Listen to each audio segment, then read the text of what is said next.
ఈ నెల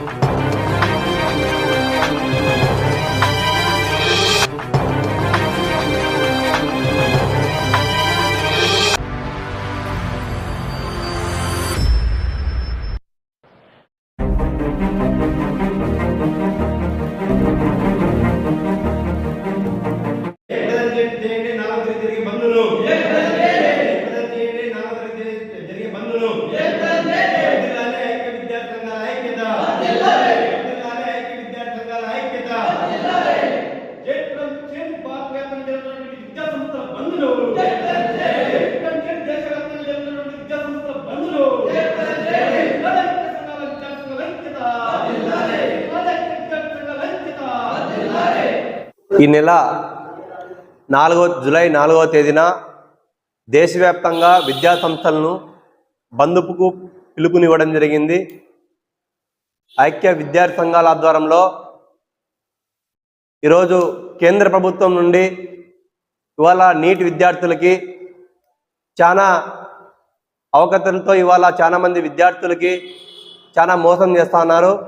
అదేవిధంగా ప్రభుత్వ విద్యా సంస్థలన్నీ కూడా ప్రైవేట్ కార్పొరేట్ దానిపైన అదేవిధంగా ప్రైవేట్ కార్పొరేట్ చదువులు చదువుతున్నారు. ప్రైవేట్ కార్పొరేట్ చదువులు చదివితే ఇవాళ ప్రభుత్వ విద్యా సంస్థలన్నీ మూతపడే పరిస్థితి వస్తుంది. కాబట్టి ప్రభుత్వ విద్యా సంస్థలను కాపాడుకునేందుకు కేంద్ర రాష్ట్ర ప్రభుత్వాలు ఆలోచించి వాటిపైన చర్యలు తీసుకోవాలని ఐక్య విద్యార్థి విద్యార్థి సంఘాల ఆధ్వర్యంలో మేము డిమాండ్ చేస్తున్నాం. అదేవిధంగా కేంద్ర ప్రభుత్వం నిర్వహిస్తున్నటువంటి పరీక్ష కేంద్ర నిర్వహణ కాకుండా వివిధ రాష్ట్రాల ద్వారానే పరీక్షలు నిర్వహించాలి.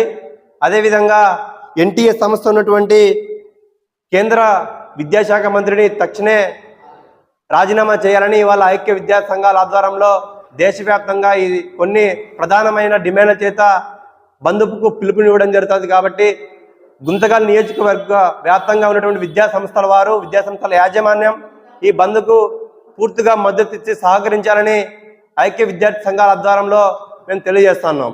స్వామి PDSU అనంతపురం జిల్లా సహాయ కార్యదర్శి. ఈరోజు ఈ సమావేశానికి ముఖ్య కారణం వచ్చేసి ఈ నెల 4న దేశవ్యాప్తంగా మరి విద్యా సంస్థలకి బంద్కు పిలుపునివ్వడం జరిగింది. ముఖ్య ఉద్దేశం వచ్చేసి నీట్ పరీక్ష ఫలితాలని సమగ్ర విచారణ జరపాలి. అదేవిధంగా నేషనల్ టెస్టింగ్ ఏజెన్సీ అయినటువంటి NTA సంస్థని తక్షణమే రద్దు చేయాలి. అదేవిధంగా ఇప్పుడు నీట్ విద్యార్థులు అనేక మంది విద్యార్థులు నీట్ పరీక్ష ఫలితాల్లో అవకతవకలు జరిగి ఒక 67 మంది విద్యార్థులు ఫస్ట్ ర్యాంకులోకి వస్తే ఒకటే గ్రామానికి సంబంధించినటువంటి ఒకటే రాష్ట్రానికి సంబంధించినటువంటి విద్యార్థుల్ని మళ్ళీ 8 మంది విద్యార్థులకు చూపించడం చాలా దుర్మార్గం.